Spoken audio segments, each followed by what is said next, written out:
പാതിവില തട്ടിപ്പ് കേസിൽ അന്വേഷണം ഊർജിതമാക്കി ED. മുഖ്യപ്രതി അനന്തു കൃഷ്ണൻ മൂവാറ്റുപുഴ സബ് ജയിലിലെത്തി ചോദ്യം ചെയ്തു. കേസിൽ അറസ്റ്റും കണ്ടുകെട്ടൽ നടപടികളിലും ഉടൻ ഉണ്ടാകും. ക്രൈംബ്രാഞ്ച് കേസുകളിൽ റിമാൻഡിലാണ് അനന്തകൃഷ്ണൻ. വിവരങ്ങളുമായി ജിജീഷ് കരുണാകരൻ ചേരുകയാണ്. ജിജീഷ്, ഈ പാതിവില തട്ടിപ്പുമായി ബന്ധപ്പെട്ട് എത്രത്തോളം ഊർജിതമായ അന്വേഷണമാണ് EDയുടെ ഭാഗത്തു നിന്നുണ്ടാകുന്നത്?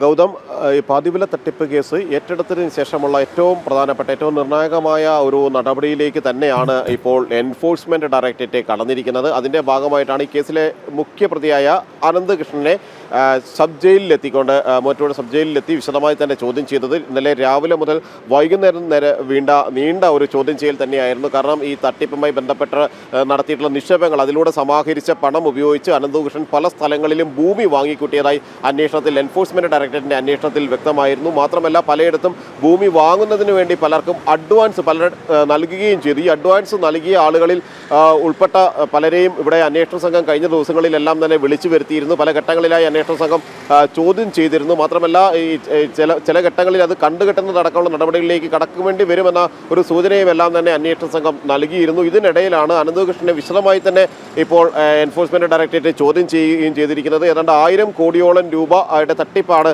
ഏകദേശം കണക്കാക്കിയിരിക്കുന്നത്.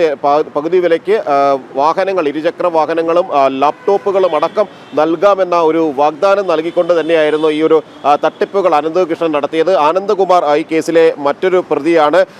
NGO കോൺഫറേഷന്റെ ചെയർമാനാണ് ഇയാൾ. രണ്ടാം പ്രതിയായിട്ടാണ് നിലവിൽ കേസ് രജിസ്റ്റർ ചെയ്തിരിക്കുന്നത്. ക്രൈംബ്രാഞ്ച് നിരവധി കേസുകൾ എടുത്തിരുന്നു. ആ ക്രൈംബ്രാഞ്ച് കേസുകളുടെ തുടർച്ചയായിട്ട് തന്നെയാണ് എൻഫോഴ്സ്മെന്റ് ഡയറക്ടറേറ്റും ഇതുമായി ബന്ധപ്പെട്ട് അന്വേഷണം ആരംഭിച്ചത്. 1000 കോടിയോളം രൂപയുടേതാണ് തട്ടിപ്പ് എന്നാണ് ഏകദേശം കണക്കാക്കിയിരിക്കുന്നത്. ഈ സമാഹരിച്ച പണം ആരുടെയെല്ലാം കൈവശം എത്തിയിട്ടുണ്ട്, ആ കള്ളപ്പണം വെളുപ്പിക്കൽ എത്രമാത്രം എങ്ങനെയെല്ലാമാണ് നടന്നിരിക്കുന്നത്, പണം വിദേശത്തേക്ക് പോയിട്ടുണ്ടോ, മറ്റെവിടെയെല്ലാമാണ് നിക്ഷേപങ്ങൾ തുടങ്ങിയ കാര്യങ്ങളിലെല്ലാം തന്നെയാണ് എൻഫോഴ്സ്മെന്റ് ഡയറക്ടറേറ്റിന്റെ വിശദമായി തന്നെയുള്ള അന്വേഷണം മുന്നോട്ട് പോകുന്നത്.